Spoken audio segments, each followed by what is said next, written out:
Someday you may find yourself in a tough spot like these two Marines. They are in search of fresh water and food after days of battling the sea in a rubber boat. Landing on a Pacific island these days may bring a challenge from tough little men with mouths full of teeth. To knock out these teeth, our boys unfortunately have but one weapon, a knife. One knife for two men isn't what can be called adequate weapon strength, but one of the men is a darn good club fighter, and he switches weapons with his friends. Most beaches are littered with clubs. A knife and a club may not be the last word in modern warfare, but a well-trained knife and club fighter in hand-to-hand combat can be a one-man cyclone. Maybe the knife will have to slice more than coconuts before the day is over. Let's follow the Marine with the knife as he goes out to see whether this is friendly land. Wait a minute, Mac. You'd better remember all the knife-fighting tricks you've ever been taught. Let's start at the beginning. The first thing you learned while training was the correct way to hold a knife. Like this, in a firm grip without choking it to death. In a straight line from the tip of the blade to the elbow. This is possible only if you keep the wrist straight. The thumb is held parallel to the handle. Notice that the tip of the thumb is kept behind the guard. This is the wrong way to hold it. If you hold it this way, the knife can slide down your blade and cut across the back of your hand and thumb. In short, don't hold the knife close to the guard. But if the knife is held correctly, the guard stops the enemy blade before it can reach the back of your hand or thumb. At all times, keep relaxed and well balanced, like a boxer. A man with a knife is a boxer, only he's playing for keeps. So slide those feet around, parallel to your opponent. Never cross one over the other. If you don't cross them, they won't cross you. Notice that the tip of your blade is pointed toward your enemy's eyes.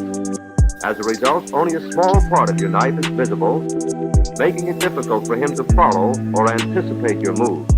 This is the low thrust. It is executed by keeping your right foot in place and extending your left foot slightly forward. As you crouch down, touch your left hand to the deck for balance and lunge out with your knife hand, extending it full length to the stomach. A low thrust allows you to get under your enemy's blade and deliver an effective blow. To overcome a high thrust from your enemy aimed at your left, retaliate with a high thrust directed at his throat. A high thrust is made by keeping your right foot in place and moving your left foot in the line behind. This turns you sideways and reduces the area of your body exposed to attack. The enemy's blade will go harmlessly by your left shoulder. Your blade will catch him in the throat. Warding off blows is called parry. This is the left parry.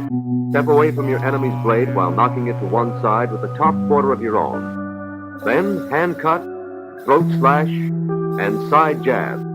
The three spots quickly accessible to your knife. The same results can be obtained from a right parry. In this case, step to your left to evade his thrust, then lash out in a right parry, following it with a hand cut, throat slash, and jab.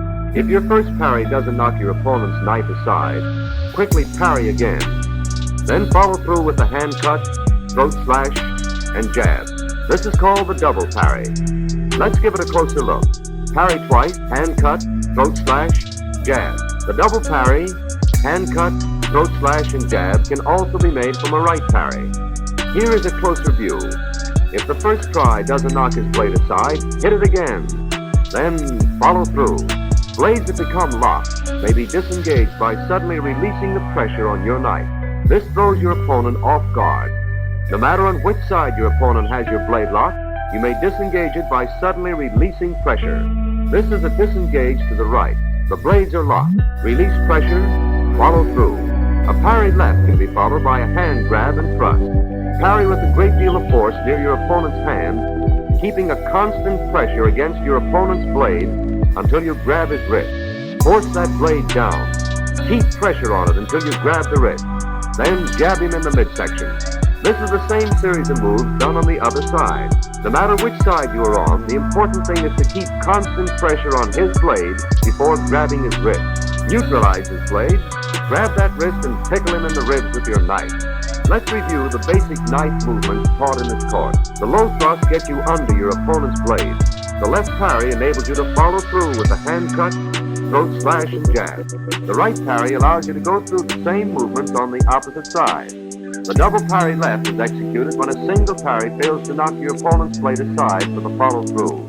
The double parry right is the same maneuver from the opposite side. The disengaged right is used when your knives are locked.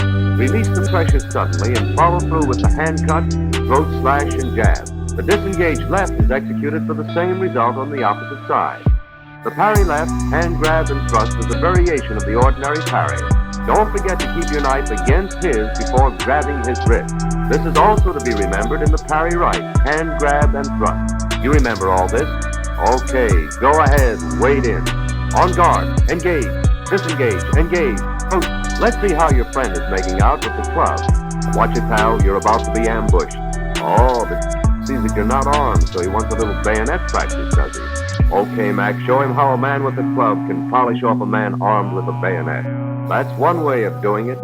Now let's see the many other effective means of using the club as a combat weapon. In a hand weapon, the first thing to master is the correct ways of holding it. The simplest hold is the long hold. Grip the club as you would grip a tennis racket. The short grip has the index finger pointing along the club, which lays against the forearm. A very deceptive way to hold the club is with both hands. You can snap either end for a decisive and surprise blow. Let's assume the club is hooked onto your belt, and you want to use it in a hurry. Reach behind you with your right hand, keeping your palm out, and grab the club with the short grip. The forefinger is about an inch behind the point of the club. The long end runs along the forearm. The back reach is used in order to use your other hand as a guard. Now jab him in the stomach. When he doubles over, grab the club in both hands and bring it up under his chin. And knee him in the crotch. This will knock his head back, leaving his face unprotected. Bring the club down on the bridge of his nose. It is guaranteed to end his interest in life. Your interest in life can get a jolt from which it may never recover if you grab from the front. To do the most damage with the club held with the long grip, aim for vulnerable spots such as the knee, wrist, elbow, base of neck, bridge of nose, crotch, stomach, and throat.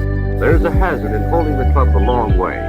It's possible for your opponent to grab it. A short grip makes it difficult for him. As there is very little of the club exposed, your opponent will come in much closer due to a false sense of security. This will be his biggest mistake. If he throws a right-handed punch, you can ward it off with your left and jab him in the midsection with the point of the club. If he throws a left-handed punch, you can ward that off with your club arm and follow through to the side of the head. The short grip may also be used in a whip-like action to such vulnerable spots as the knee, wrist, elbow, base of the neck, the bridge of the nose, crotch, stomach, and throat. Some fighters prove to be very unethical, like the guy who is always trying to kick you in the face. But our magic wand can take care of those mugs, too. Cross your arms at the wrist with the club hand on top. This will block the kick. Put the club under his leg and grab the other end with your left hand. Stand up and flip him off his feet onto his stomach. From then on, the situation will look very promising. Curl your leg about his and sit on it. Then hit him on the back of the neck with your left hand and jab him on the side of the head with the club. This is one cure for kicking that even a TS flip can't beat. This hold is called the Japanese choke. Cross your arms with the club hand on top and pass the club in front of his neck as you quickly grab the other end with your left hand. Pull back with a jerk as you firmly plant your knee in the small of his back and throw him to the deck. Just to make sure he's got a survey, hit him between the eyes, knock out his teeth, smash his windpipe, crack his ribs, and club him in the crotch. Let's look at the chokehold again. Arms crossed at the wrist with the club hand on top. Pass the club around the front of his throat and quickly grab the other end with your left hand. Pull back with a jerk, your knee against the small of his back. If you break his back, don't worry, that's the idea. This next bit of mayhem is called the come-along. It's a choice between a broken arm or follow the leader. Come up behind anyone in need of such treatment with the club under your arm. Grab his wrist with your left hand and wrap it around the club. Bring your right hand up over his left and press down. Then move your left hand over the end of the club so he can't slip out of it. As few choose a broken arm, he'll come along. If that way becomes monotonous, you can vary it by putting the club between his arm and body. Grab his wrist with your left hand and pull up.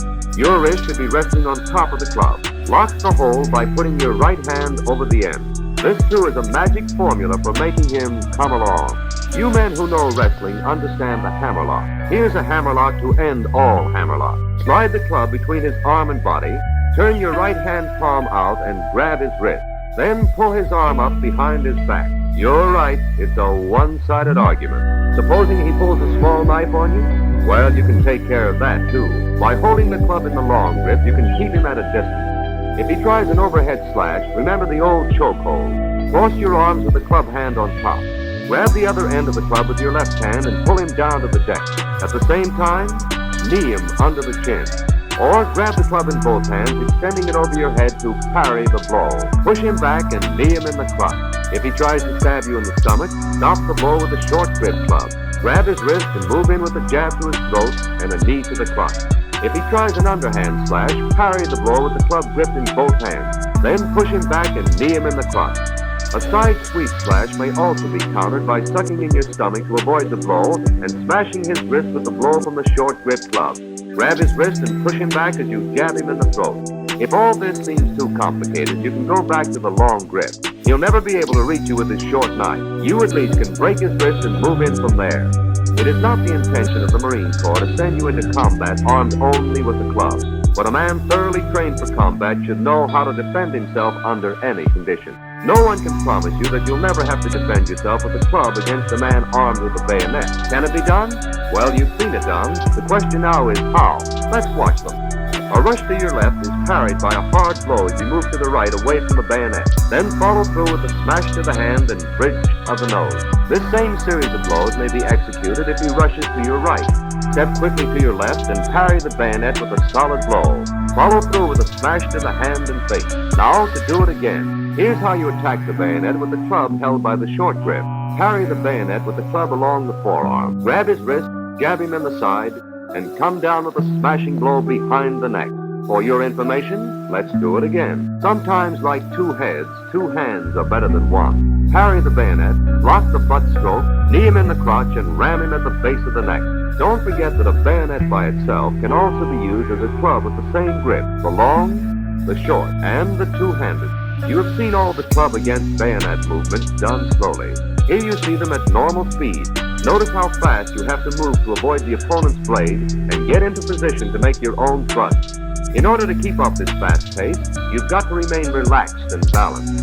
When you thrust, thrust with force behind it. Knock his head off before he gets a chance to move in. Now, if all this seems too tame, if you want to fight like no gentleman should, and who wants to be a gentleman, try a sample of real dirty fighting. Start from the ground up.